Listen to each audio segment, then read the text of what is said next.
안녕하십니까. 병원사의 지산입니다.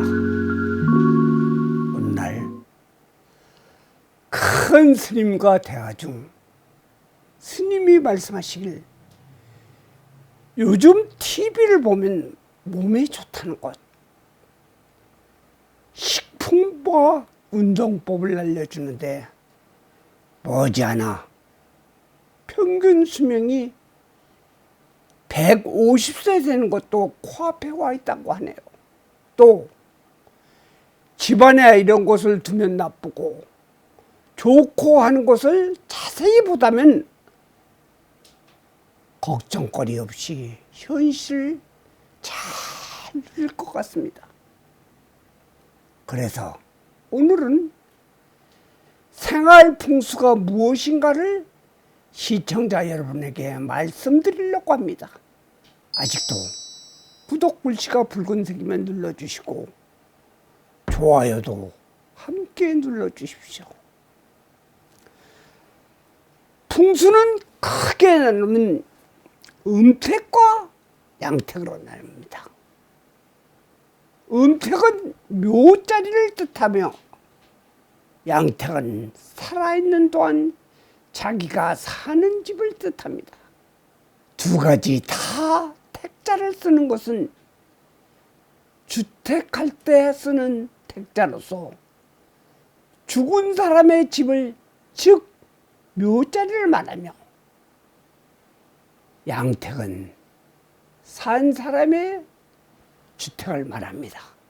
여기에서 파생된 것이 생활풍수입니다. 집안에 무엇을 두면 나쁘고 거실, 화장실은 어떤 방향이 좋고 나쁘다는 것,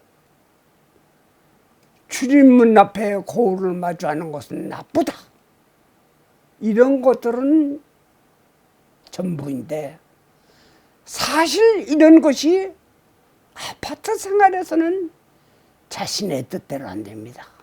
어떤 거사가 날 찾아와서 집안에 좋다는 물건을 들여놓고 나쁘다는 물건을 다 정리했는데도 여전히 해군이 개선되는 것은 없고 지속되는 것은 왜일까요? 그래서 저는 그렇게 이야기 따라 하면 좋고 나쁠 일이 없겠네요 라고 말했습니다. 문제는 그런 정보는 참고하라는 것이지 맹종하면 안 됩니다. 음택이나 양택은 그 근본적인 논리는 같습니다. 다만 이미 지어놓고 분양하는 집을 구하는 입장에서는 참 어렵습니다. 그래서 풍수 인테리어가 나오는 것입니다. 보통 이야기하는 것은 전체적으로 모았을 때 좋고 나쁨을 말하는 것뿐입니다. 물건을 가구 배치 등이 잘못되어 운이 막히거나 재물운이 가로막혀 어려움을 겪는다면 이것은 포목절도할 일입니다. 인테리어도 생각할 입장이 못 되는 사람이 아침에 눈 뜨면 밥 먹고 나가서 열심히 일해서 돈을 모아 집을 사고 행운이 일하는 만큼 작용하여 잘 되기 시작한다면 이 사람에겐 풍수를 따질 수 있겠습니까? 그것은 어느 정도 안정된 사람들께 참고용으로 정보를 소개하는 것입니다. 태어난 사주팔자대로 사는 것이 운명이라면 불교식으로 이야기하면 업보요,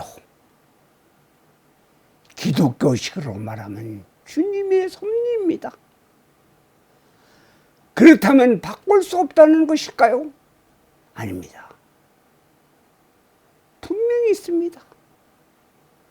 그 첫째는 보시입니다. 보시는 남을 위한, 특히 어려운 사람을 위해 재물과 언행으로 베푼다는 것입니다. 보시를 많이 하면 분명 업보를 닦을 수 있습니다. 이것은 쭉 내려온 임상에서 증빙된 사안입니다. 이것은 불교 신자가 아니더라도 베푸는 행은 그 열매를 맺습니다. 둘째는 좋은 부모나 스승을 만나는 것입니다. 이것은 부모는 뜻대로 할 수 없으나 스승은 자신의 노력 여하에 달려 있습니다. 모르고 지나간다면 그 스승을 다시 찾아 삼고초려해야 합니다. 셋째는 지난번에 소개했던 자신을 돌아보는 행위의 일종인 명상을 하십시오.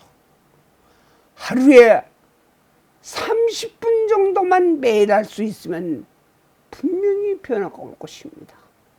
그 다음 네 번째가 바로 풍수 인테리어의 실행입니다. 이것에 대한 기본적인 것은 말미에 별도로 설명하겠습니다.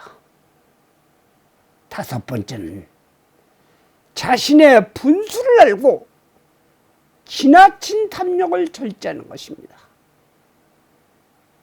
여섯 번째는 시간을 잘 배분하는 습성을 길러야 합니다. 휴식과 스트레스 해소도 자신의 계획된 스케줄에 넣어서 행동하고 책 보고 흥미로운 분야의 고찰도 빼놓지 않고 관심을 가져야 합니다. 바로 이 모든 것이 조화를 이룰 때 악재가 사라지고 행운이 오는 것입니다. 그럼 기본적인 풍수 인테리어를 중요한 거 몇 가지만 요약하겠습니다.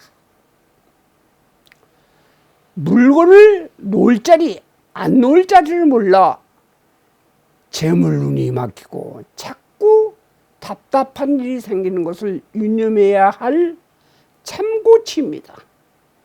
첫째, 현관문이 열렸을 때 비추는 거울은 피하십시오. 욕실에 물을 가두어 두지 마세요. 그러나 어항이나 거실방에 수족관을 놓아 관상용은 괜찮습니다. 욕실에 물을 채워두면 재물운이 막힌다고 합니다.